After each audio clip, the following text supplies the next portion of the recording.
practice of placing coins in the eyes of the deceased is generally associated with the ancient Greek and Roman cultures.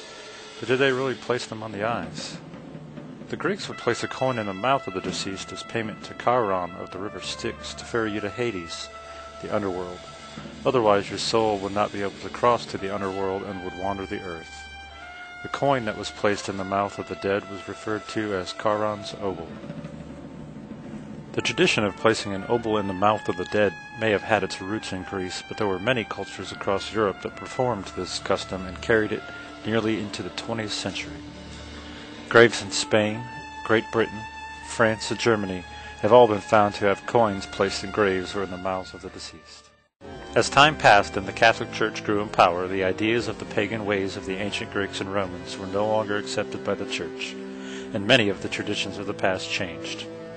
The obols that were once used to pay for the dead souls to pass to the afterlife needed to change as well. It is speculated that this is how the Eucharist came to be. The Eucharist is a bread used during Catholic communion. Instead of using coins as a viaticum, or sustenance for the journey, it was replaced with this bread.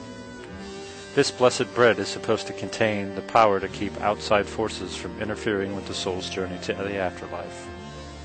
The use of the Eucharist as a viaticum seems to reflect a Christian response instead of outright rejection of ancient religious practices surrounding the soul's journey to the afterlife.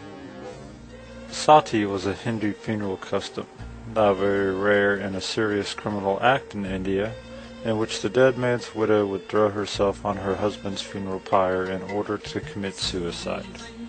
The act of Sati was supposed to take place voluntarily, and from the existing accounts, most of them were indeed voluntarily. The act may have been expected of widows in some communities.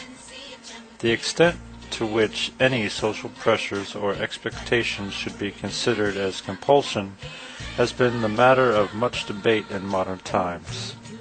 It is frequently stated that a widow could expect little of her life after her husband's death, especially if she was childless. However, there were also instances where the wish of the widow to commit sati was not welcomed by others, and where efforts were made to prevent the death.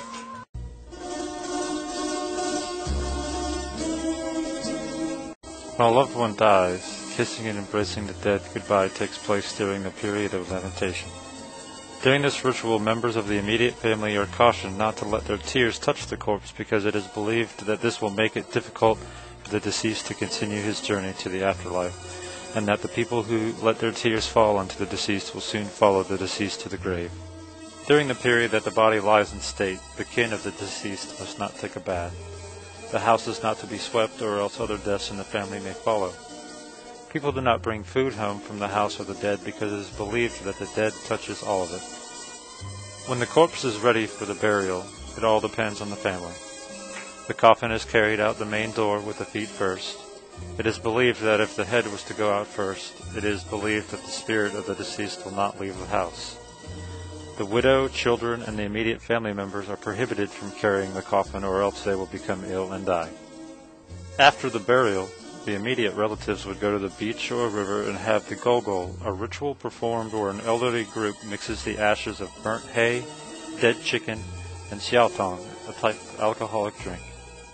The family would form a line from the eldest to the youngest, and the elders would pour the mixture to their heads. The beach water or river water will then wash away the mixture.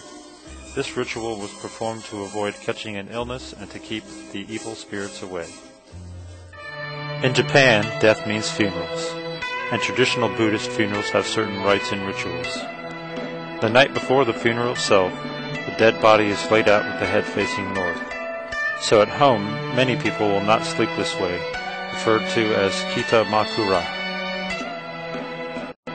One aspect of the funeral ceremony is to stick chopsticks into a bowl of rice placed on the altar. For this reason, people will never do this at the dinner table. Another funeral ceremony is to pass bone fragments of the cremated body from person to person using chopsticks before being placed in an urn.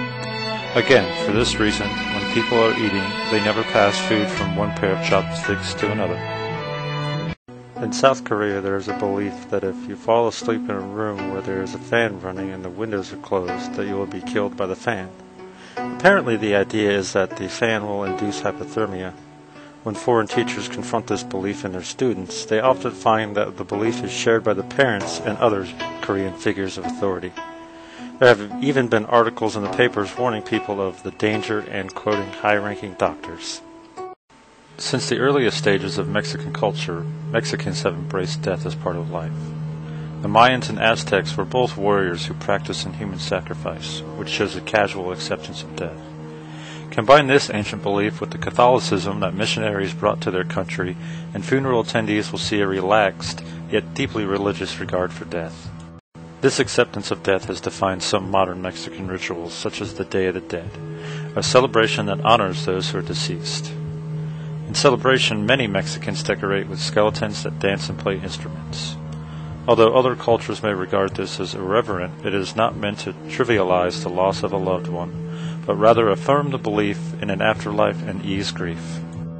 To quench the thirst and for purification, salt to season the food and for purification, and bread to represent the food needed for survival.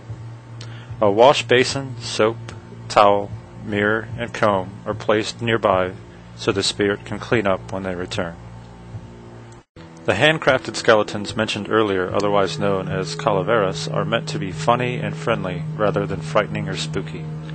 They represent the beloved dead ones, their occupations and hobbies. As they are placed on the altar, the delightful skeleton figures bring back fond memories and cause the grieving ones to smile. The figures with the smell of favorite foods help the spirits find the right house. At the time of Spanish contact in the 16th century, the Maya were not a single, unified political or cultural entity, but rather were composed of competing as well as allied city-states and kingdoms, many of which spoke mutually unintelligible Mayan languages. Thus, to avoid overgeneralization, it is important to specify particular Maya cultures when mentioning these accounts. One of the most important sources concerning the contact period is the Relación de las Cosas de Yucatán, written by the Franciscan priest Diego de Landa in the 1560s. Landa described in some detail the burial customs of the Yucatec Maya, including a period of fasting and mourning, especially for the husband and wife of the deceased. The corpse was wrapped in a shroud with maize gruel and a precious bead placed in the mouth. The body was then interned in the house floor, which was then usually abandoned. Landa also noted that people of high rank were often cremated. In this case, the Mayan elite may have been evoking Central Mexican burial practices. Although cremation was generally rare in the Mayan region, it is well documented for the Aztec. According to Landa, the bead placed in the mouth would serve as money in the afterlife. However, it is more likely that the stone signified the life spirit, as in the case of the Aztec, who considered the mortuary bead as the symbolic heart of the deceased. The burning of hell banknotes is based on the common Chinese belief to ensure that the spirits of the deceased in the afterworld can enjoy a luxurious life with all the hell banknotes being offered to them, which are actually money to spend in their afterworld. In addition, the family also burns other offerings such as paper, presents, or cars, and etc., for their deceased to enjoy in the afterworld.